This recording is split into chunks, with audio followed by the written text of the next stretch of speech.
Today is going to be a great episode because today I will share with you the secrets to my personal high performance. I wasn't always as productive and as much of a high performer as I am now. Back in the days when I went to school, to high school myself, I was pretty lazy, to be honest. I was pretty lazy and not really motivated to do great things in life. I was more coasting through life pretty much. I always got decent grades. I got good grades because I wanted to avoid the stress that came with getting, super bad grades. But I wasn't really very motivated. I went to high school, and a little story to illustrate that. So you may know that I went to high school in Wisconsin, Marathon High.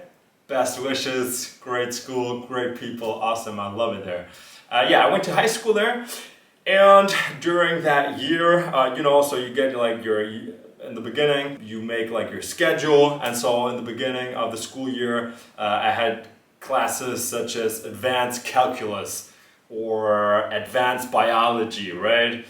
But that was because my counselor or whatnot, they told me that would be a good idea, so I was like, yeah, all right. But after a couple of weeks, it was like, oh man, it's way too much work. I gotta do so much homework and I gotta put so much, time and effort in it. It's like, I don't like it. I don't like it.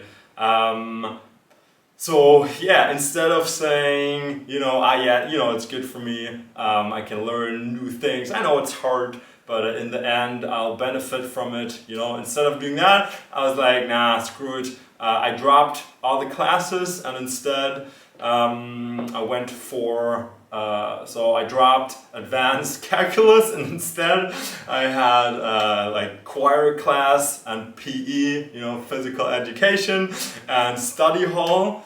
That just goes to show you that, when I was 17, 18, something like that, I wasn't really very motivated. And didn't want to really, didn't feel like that I wanted to achieve a lot. But now, a couple of years forward, so I found some stuff out, especially with regards to the food I put in my body, and everything changed. And just to illustrate that, when I was in high school, I was pretty lazy and I was just coasting through life pretty much. But later on, I went to university, I got my bachelor's degree, my master's degree, and after that, I got a second degree in business administration, and for that, you can choose classes. And this time, it was years later. This time, I picked the hardest classes, the ones that I wasn't even very good at, mostly relating to advanced math stuff. And I did that because it was alright, it's gonna give me the best opportunities in life. If I, for business administration, the classes that I picked, I could have also picked stuff like marketing, and marketing obviously is super important, but that would have been easier because more talking and whatnot, and I did it's called controlling, financial controlling, a lot of numbers, crunching the numbers, stuff like that. Taxes, it's pretty dry, but I picked that even though I knew it was going to be hard and that I wouldn't really like it. I picked that because I was it's going to give me the best opportunities. Later, if I had to look for a job, then my potential, my employer, they would probably appreciate it that I, tried really hard and did the hardest courses instead of doing the easier ones. Yeah, so that just goes to show you back in the day when I went to high school and the first years of university, I was lazy. Compared to now, I was lazy, not very motivated. But then everything changed. When I went to university, the second year, starting in the second year, I was around 20 years old. I read a lot of books during that time, in my spare time, and also on the internet, I read all the articles relating to your brain, how your brain functions, how we can increase energy, how we can optimize our neurotransmitters, dopamine, to become happier and more productive, have more energy, and just lead a better and a lot more successful life. So I was reading a lot of stuff during that time, and it was the first time that I ever read. It was by Charles Poliquin. You might have heard of him. It was the first time I heard of that concept that he was like, well, like for breakfast, if you eat, like cereal with skim milk for breakfast, don't be surprised that you're gonna crash later and that you like want to take a nap and not be very productive. And I was like, fascinating. Obviously, seems sensible. So I read up on that and I changed my entire diet. Like I changed it completely. Instead of having like sugary cereal for breakfast, and instead of like for lunch, instead of having spaghetti, pasta, because I'd enjoy the meal, but afterwards I'd feel like taking a nap. I wouldn't feel like going out, conquering the world, building a business, making money, improving my life in all aspects. Nah, after I had that big bowl of pasta, I'd feel like taking a nap and taking it easy. I changed my entire diet radically, and that was incredible. All of a sudden, I was super motivated, and also because of the other things I did, but all of a sudden I was super motivated. I had insane energy. I would work all day long on various projects and I would love it. I would actually enjoy the process so much. I would love being productive. It gave me like a really good feeling, it gave me a sense of self-worth. So productivity to me is very, very important because that gives me a sense of self-worth. And also because when we feel like we're working towards our goals, then our brain releases dopamine. But it's a healthy source of dopamine. We always need the feeling of working towards our goals, and we also need to feel like we're constantly, improving somewhat, and that we're like learning new things. If we have the feeling that we like stagnate, that things don't move forward, then we tend to not be very happy as humans. And the reason for that is because, now it's gonna get deep a little bit, because you and I, we as humans, we are teleological human beings, or teleological beings. Telos is Greek and it means goal. So in simple words, it just means that as humans, we need to have goals that we work towards in order to be satisfied, happy, and fulfilled. I want to finish telling my story. So, when I was in high school myself, when I was 15 to 20, something like that, I was pretty lazy. Like now, I would describe myself back in the day as pretty lazy, not really having big ambitions. I wouldn't call myself very ambitious. I would call myself pretty lazy and just chilling and pretty unmotivated. But then things completely changed. So after I changed everything in my life, especially diet, the food I put in my body, and other things that I'll tell you about, everything completely changed. So afterwards, I was a totally different person. So that means after 1 year of university, after I changed everything about myself, the stuff I'm gonna tell you in the following, everything changed. So that means, to illustrate, usually you do 30 credit points per semester in Germany. So I went to university in Augsburg, which is in the south of Germany, near Munich in Bavaria. And usually you do 30 credit points per semester, but I would always do double the workload. I'd go up to 60 credit points, so I'd do double the workload that all my colleagues and all my friends were doing. And in addition to that, I would read a lot. I would practice piano every single day. I would go to to church and spend time there with like the church community. There's like it's called it was like a university, like a Christian university group. I'd go there. I would do kickboxing. I went to the gym. I went jogging. I tried to have good relationships. Read a lot of books. I'd work on my own business, try to start something, make some money, all that. Whereas before I was just lazy and I couldn't even be bothered. But afterwards I was like a totally different person. Like I wanted to be successful, or like I wanted to reach my goals and work towards different goals. I would enjoy like improving myself, improving my skills. So like I'd practice piano every single day. I'd practice sight reading, where you play like from the sheet without practicing. So I'd do that every single day just to get better. Yeah, so that just goes to show you that like everything changed, and you can change too. Alright, so the first part is mitochondria. So I'll keep it like short and sweet here. I'll keep it short and simple. So your body, when you look at your arm, right, you see cells.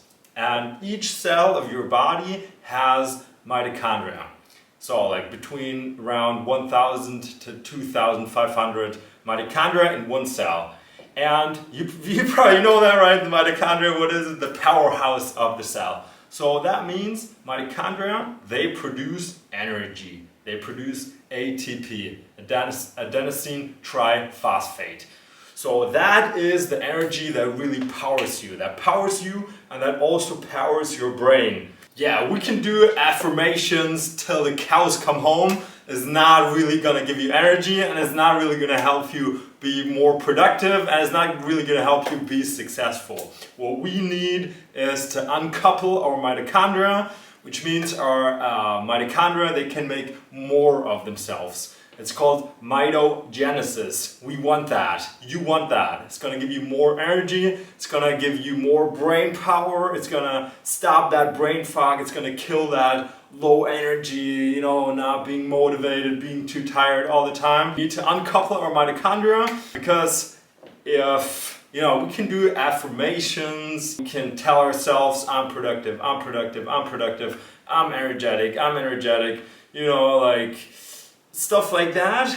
But if your cells, if your mitochondria don't work properly, mitochondria, they are what, produces energy for your body, that powers everything. That's really what gives us energy. It's not really, mindset can only get you so far. If your body, the energy production in your body, if that doesn't work, no amounts of affirmations and whatnot can help you, in my opinion. So yeah, we need to fix the energy production in your body, and that's what I did. I fixed it. Afterwards I had so much more energy, and I actually enjoy being productive, doing things. It gives me a good feeling. I love it. To put it short and simple and concise, so your cell has mitochondria between 1,000 to 2,500, and there's things that we can do so that your mitochondria make more of themselves. That process is called mitogenesis. So your mitochondria, they have a separate DNA from the rest of your body. So we could argue, just like your gut flora, your gut system also has a separate DNA. We could argue that they are like different entities. And so mitochondria, they can multiply themselves because they have their own DNA. They don't need the cell for that. And that is what we want. Because imagine, if you have a sled, right? You have like an Eskimo, can you say that these days? Don't know, like an Eskimo family. And you have one husky, one dog who pulls the sled, right? You have this one dog and he pulls the entire family on the sled. After a while, that dog, that poor husky, is gonna get tired, he can't really run anymore, and he might even die because it's too exhausted. Now imagine, If we had that sled, that Eskimo family on that sled, and instead of one husky pulling the sled, the Eskimo family, instead of one husky, we have 10 huskies or 7 huskies, right? Now, for like each single husky, for each single dog, it's not a lot of work. You know, they can run like endlessly, not get tired, it's no problem. And that's the same thing for your mitochondria. If we have more mitochondria, if our cells have more mitochondria, then each individual mitochondrium doesn't have to do as much work. And as you get older, you keep your energy super high, right? Because you have more mitochondria. They share the work. And there's different processes. They also repair themselves to make sure they're functioning properly and that they're not burning out, which is super important. Without mitochondria, we have no energy and we would die. So that's like the most important thing for our body, is keeping our mitochondria healthy and well functioning. Now you're thinking, all right, I got it. So my cells have mitochondria, they make energy, that's the energy I have, and my brain we need more mitochondria to have more energy, and so that the single mitochondrium doesn't have to do too much work. You're like, I get it. So what should I do? Tell me what to do, Dom. Please tell me what to do. I want more mitochondria. All right, here we go. So this video, is like too short. I can't really tell you everything. I made a masterclass on how to get unlimited energy, how to get like too much energy. So if you want that, it's like an online course, but I also coach you through it. Go to my website, domdoper.com. You can talk to me there. And I would love to see you there, and I would love to help you increase your energy, burn off that last little bit of body fat, or if you have a lot, burn off a lot of body fat, build muscle, and become high energy and successful. All right, but I'll try to break it down as simply as I can.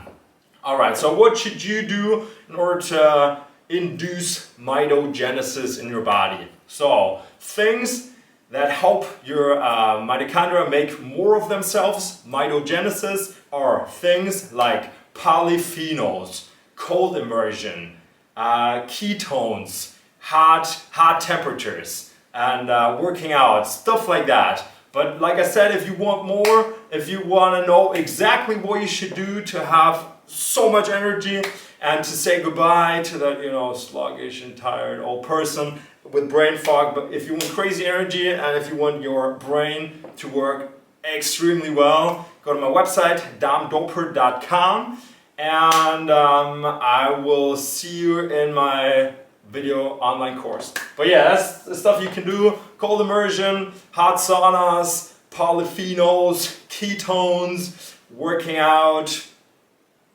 There you have it. Number 2, the secret to my personal high performance is no inflammatory foods. According to statistics, 1/4, like 25% of the adult population in the US takes some form of antidepressants, anti-anxiety medication, Ritalin, Advil for attention deficit syndrome. All those new illnesses are the result of an inflamed brain. So if you are lower energy than you want to be, if you're low energy, if you have brain fog, if you're somewhat depressed, if you're somewhat depressed, have anxiety, can't focus, if your memory is bad, then I can almost guarantee that your brain is inflamed. Your brain is inflamed and you don't even know it. And the reason for that is because, we have cells here. Our body has pain receptors, right? So if you have an inflammation on your body, right, if something's inflamed, it hurts because we have pain receptors and we can feel the inflammation. The problem is our brains don't have pain receptors. So if our brain is inflamed, and I can almost guarantee that your brain is inflamed, you will only notice it because maybe you're feeling depressed, maybe you have anxiety, maybe you're low energy and you just don't feel good. Yeah, that's because your brain is inflamed. And what inflames the brain? There is several things. But avoid casein, beta A1, so no cow dairy. I would recommend avoid cow dairy. It contains casein, beta A1, which is inflammatory. It inflames your brain, makes you low energy, makes you more depressed. Not good for you. Secondly, avoid gluten. You've probably heard that, right? So avoid wheat products. It contains gluten. Gluten is also inflammatory, so avoid that. And lastly, also avoid lectins. So lectins, they are small little particles. They go through your gut wall into your body, and they cause inflammation there, and they cause low energy. So avoid lectins. So no beans, for example, no kidney beans, unless you know how to prepare them well. So like soak them, and like same thing for lentils. Avoid lentils unless you soak them and you prepare them with a high pressure cooker. Because that high pressure, it destroys the lectins, but it still has quite a bit of anti-nutrients. So I'd recommend stay clear of beans and lentils in your day-to-day. 80-20. It's okay if you sometimes have a slice of pizza, like a pizza, a little bit of pizza, or kidney beans, lentils, whatever. But I'd recommend the food that you put into your body every single day, that needs to be the best, because then you're gonna feel awesome, and if not, you're gonna feel terrible. Simply put, you're gonna feel terrible, and that's the reason why, like I said, 1 every 4th person, 25% of the adult population has to take some form of medication, against their depression and anxiety, and because they can't focus, their brain doesn't work. Well, if that doesn't show you that something is not right with us, I don't know what does. Alright, so that's point number 2. Avoid inflammatory foods. There is more to that list, but yeah, those are like our big ones.